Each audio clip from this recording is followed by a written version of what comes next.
Hi, my name is Nina Pagliazzo, and I did my capstone on how do we close the hole in the ozone. To begin, this is a brief overview of what I'll be discussing. What is the ozone layer and what is its significance? What role does chemistry play in relation to the ozone? Climate change and the depletion of the stratosphere, as well as what measures can and have been taken to remedy the issue. So, what is the ozone layer and what is its significance? The ozone layer is a collection of molecules within the stratospheric layer of the atmosphere that have gradually amassed over 2 billion years to form a gaseous shield around the Earth and its inhabitants to protect them from harmful radiation and exposure. At large, the layer is comprised of high concentrations of ozone, or O3 molecules, created by photodissociation, which is the breaking of chemical bonds within oxygen, or O2 molecules, by high energy photons. This process results in the release of single oxygen atoms that eventually join with the already intact oxygen molecules to form the ozone layer. This layer is invisible to the human eye and works to absorb harmful UV radiation and light projected by the sun. Specifically, the ozone attacks incredibly dangerous UVA and UVB rays. UVA rays are the same harmful rays released in tanning beds that have been proven to be incredibly dangerous and can cause fatal cancer, and most commonly melanoma. The large exposure to UVB rays leads to harmful sunburns that can cause a variety of cancers, including basal cell carcinoma and squamous cell carcinoma. Additionally, abrasive ultraviolet UVB rays incredibly increase the presence of skin cancer and cataracts, as well as decrease the strength of the human immune system. Not only do these UV rays pose a concern for human health, but the increased radiation exposure is directly proportional to increased concentration of ground-level fine particle matter presence, which is often referred to as smog. You've likely heard of the intense presence of this air pollution across the Asian Pacific and its especially notable presence in China. In 2021, the average PM 2.5 or smog air pollution levels in Beijing, China reached a record-breaking 57 micrograms per cubic meter of air, which is approximately 6 times above the acceptable amount detailed by the World Health Organization. This has resulted in over 30 million deaths that were a direct result of air pollution since just 2000. Now for a quick trivia break. What does the word ozone mean in Greek? A, sky, B, smelly, C, air, or D, water? I'll give you a minute to think.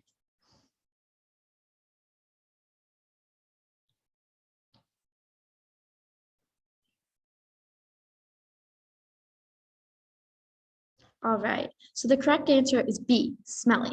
The word ozone stems from the Greek word ozine, that means smelly, as the gas in some states produces quite a stench. So what role does chemistry play in relation to the ozone layer? Quite a significant one. The growing presence of greenhouse gases in our atmosphere has resulted in the mass thinning of the atmospheric layer. Because of rapidly increasing pollution of chlorine and bromine molecules in the stratosphere, the layer has become contaminated with toxic chlorofluorocarbons, or CFCs, as well as hydrofluorocarbons, or HFCs, which free dangerous chemicals, including the chlorine and bromine, as previously mentioned, through UV radiation. An ozone molecule is comprised of 3 oxygen molecules, while a CFC molecule is composed of carbon, chlorine, and fluorine, while an HFC molecule is composed of hydrogen, fluorine, and carbon. Through groundbreaking research from American chemists F. Sherwood Rowland and Mario Manoli, they discovered that over time, these CFCs and HFCs and the chlorine and chlorine monoxide molecules eat away at the ozone by attacking a single oxygen atom from the ozone molecules and rapidly destroying the ozone molecule. The bromine, chlorine, and chlorine monoxide act as the catalyst for the reaction and initiate the reaction. Thus, an increase in the presence of these molecules causes a decrease in the abundance of ozone. To put it in perspective, a single chlorine molecule can destroy more than 100,000 ozone molecules before leaving the atmosphere. The Chapman cycle, as depicted in the bottom right-hand corner, is a constant cycle with oxygen molecules and the relationship with UV rays in the atmosphere. The cycle consists of the creation of the ozone and the atomic oxygen as oxygen reacts with UV rays. To begin, an oxygen molecule is photolyzed by solar radiation, creating two oxygen radicals. These radicals then react with molecular oxygen and create ozone. Ozone will then react with an additional oxygen radical to create molecular oxygen. The ozone can also be recycled into molecular oxygen by reacting with a photon. All right, for another quick trivia question. What are some of the main sources of CFCs? A, solvents, B, aerosols, C, refrigerators, AC units, HVAC systems, or D, all of the above? I'll give you a moment to think.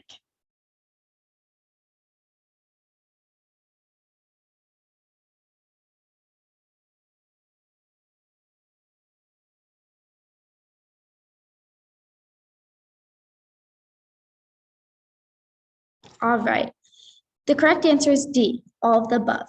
These are some of the most common forms of CFCs, and by minimizing the use of these products, we can therefore decrease the effects of these CFCs on our atmosphere. Climate change and the depletion of the stratosphere. The mass reduction of ozone has become so significant that there are now holes that stretch for miles in the ozone layer, leaving the Earth incredibly vulnerable to harmful exposure. These gaseous molecules eat away at the ozone layer as they rise from the Earth into the stratosphere, where the chemicals are broken down by the aggressive ultraviolet rays and radiation. Additionally, these gases warm the lower layer of the atmosphere, which influences the global climate and creates climate change. These toxins trap heat in the lower portions of the atmosphere, which causes a general rise in global temperature and shifts natural weather patterns. It is important to recognize what we can do as inhabitants of our beautiful world, as we must acknowledge that a whopping 84% of chlorine molecules that contaminate the stratosphere develop from man-made sources, as well as half of the bromine that is present in the stratosphere that is also the result of man-made sources. The primary concern of CFCs and HFCs present in the depletion of the ozone, as previously discussed. But how significant are these effects? Climate change and the mass destruction of the stratosphere are at the forefront of these issues. As the ozone depletes, there are massive holes, not necessarily holes, but rather incredibly thin hole-like patches. These patches, at the largest measured amount right now, stretch 9.6 million square miles on top of Antarctica. To put that in perspective, 9.6 square miles is about the size of North America. These holes most commonly form on top of the North and South poles due to air and oceanic circulatory behaviors. This is causing incredibly damaging effects in all aspects of life on Earth. Some of the major, most pressing concerns include rising sea levels, mass natural species extinction and the destruction of ecosystems, frequent rainfall, and significant flooding. Significant heat in summers, which has led to increased forest fires, as well as more widespread disease, especially from insects. Especially as we've seen, the pandemic was a perfect instance of an widespread disease. So what measures have and can be taken to remedy this issue? The Montreal Protocol, enacted in 1987, that began with only 46 countries, but now has over 200 supporting countries, was the true game changer in the world of the ozone layer. It was a treaty that changed the world towards a more sustainable and significant future based on research of the toxic CFCs and HFC that posed immense risk to the health and well-being of our world and human life. The treaty banned CFC-based aerosols in the US, Norway, Sweden, and Canada, and is now banned nearly all across the world, from first to third world nations. The Vienna Convention for the Protection of the Ozone Layer called for this similar action and helped construct a foundation of global acceptance of the CFC ban. These agreements greatly reduced the production and consumption of toxic halogens and CFCs, which greatly slowed the death of the ozone. The ozone with time has begun to heal and has made great strides. However, It still has far to come, and some effects can and will be irreversible. The Industrial Revolution took a major toll on the recovery of the ozone, and its effects are still felt even in our most modern day.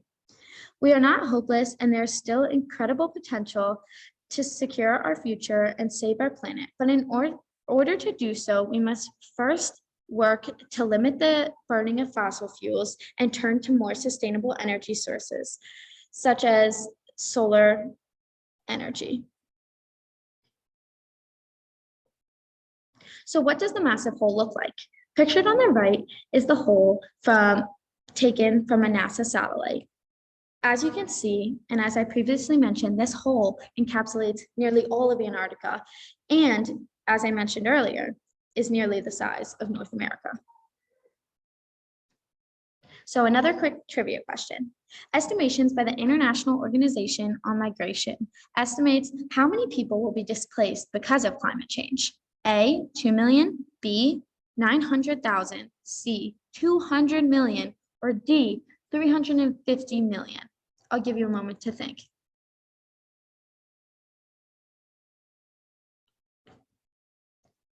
The correct answer is C, 200 million. To review, the ozone layer protects the Earth from harmful UV rays and radiation.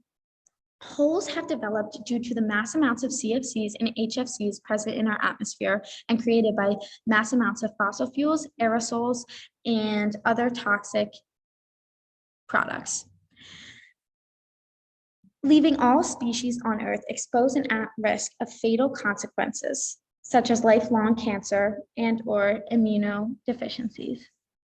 Climate change and global warming reach new heights as the CFCs and HFCs attack the ozone layer. The Montreal Protocol was created to slow the gaping hole by limiting the use of CFCs and HFCs in our everyday world. There is still hope for a more sustainable future and healing the ozone layer. By limiting CFC emissions and restricting heavy pollutants and industry pollution, and limiting companies that use mass amounts of CFCs, we can work to create a more sustainable and more environmentally friendly world. These are my sources. Thank you.